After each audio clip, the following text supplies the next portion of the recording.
Hello, welcome to This Old Geek. I'm Mike Esker, and in this video I have the skeleton here that I'm going to dress up for my sister and brother-in-law to sit at their bar that they have.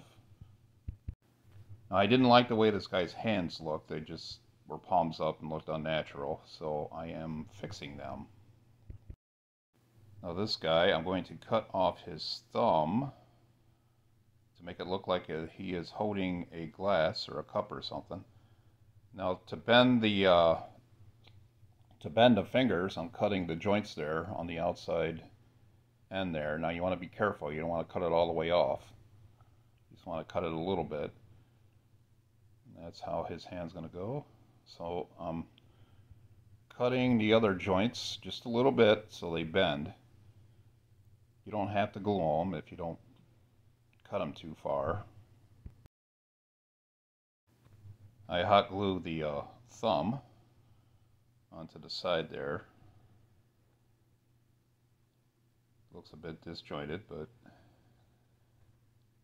I hold it there for a little bit till it dries up a little bit, and that's what it looks like. He's going to be able to hold a cup or a glass. It's not going to be able to hold anything heavy. Put a little more glue there to reinforce it. I drill a new hole in his hand because I'm going to have it on the side so it looks like he's able to hold a cup. I just screw that back in there.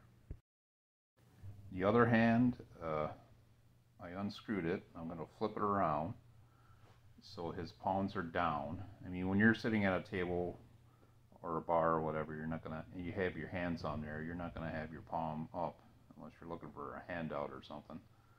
So I just flip it around and screw it back in there. Easy peasy. Now I'm gluing the hand here so it doesn't move a lot. There he is, all ready for a frosty one. Here I am mixing up some epoxy modeling clay. It comes in two parts, and you take equal parts and you mix it all together until it has a uniformed color, as they say in the directions.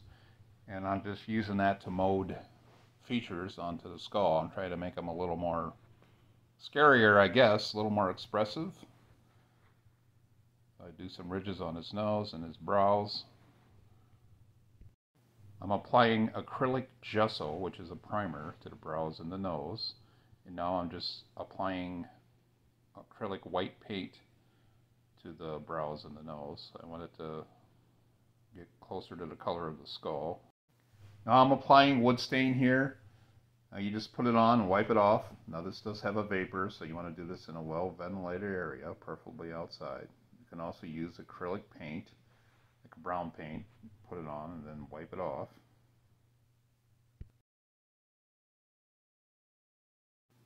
And I do this all the way down his entire body, front and back. Spreading it on and wiping it off.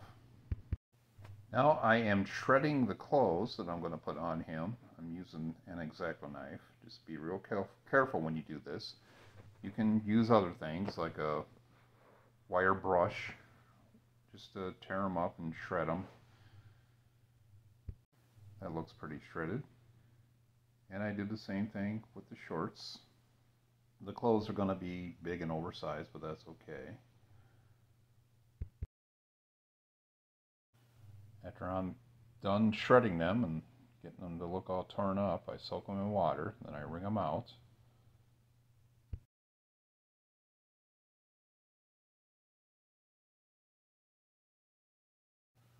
And I spread them out, and this is just paint. I'm just painting it, basically. Make it look dirty and grimy.